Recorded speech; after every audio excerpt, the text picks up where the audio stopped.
સુરતના ઉદ્યોગો માટે પીએનજી અંગે સરકારનો મોટો નિર્ણય. વતન જતા શ્રમિકો માટે આવ્યા રાહતના સમાચાર.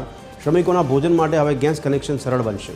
કંપનીઓને ફાસ્ટ ટ્રેક પર મળશે પીએનજી કનેક્શન. ગુજરાત ગેસને અરજીઓનો ઝડપી નિકાલ કરવા આદેશ છે, તો કનેક્શન ન મળે ત્યાં સુધી વૈકલ્પિક વ્યવસ્થાની છૂટ.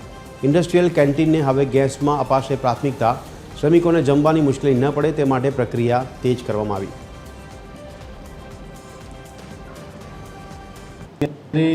ગુજરાત સરકારની જે સૂચના છે કે જે પણ કંપનીને જે પણ યુનિટને પોતાના શ્રમિકો માટે જે પણ ગેસની જરૂરિયાત છે એમાં જે પણ કંપની પીએનજી કનેક્શનની રિક્વાયરમેન્ટ કરી રહી છે એને અમે ફાસ્ટ ટ્રેક પર અપ્રુવલ આપી અને પ્રોસેસ કરાવી રહ્યા છીએ.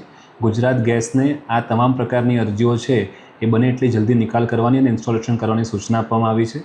આ ઉપરાંત એ પીએનજી કનેક્શન એસ્ટાબ્લિશ થાય ત્યાં સુધી કોઈપણ કંપનીને પોતાના વર્કફોર્સ માટે કુકિંગ માટે જે પણ જરૂરિયાત હોય એ લોકોના આવેદન અમને આવી રહ્યા છે અને અમે એમને ભારત સરકારના નોટિફિકેશનમાં જે કોર્પોરેટ કેન્ટીનના અને ઇન્ડસ્ટ્રીયલ કેન્ટીનના જે નોર્મ્સ છે એ પ્રમાણે એમને મંજૂરી આપી રહ્યા છીએ.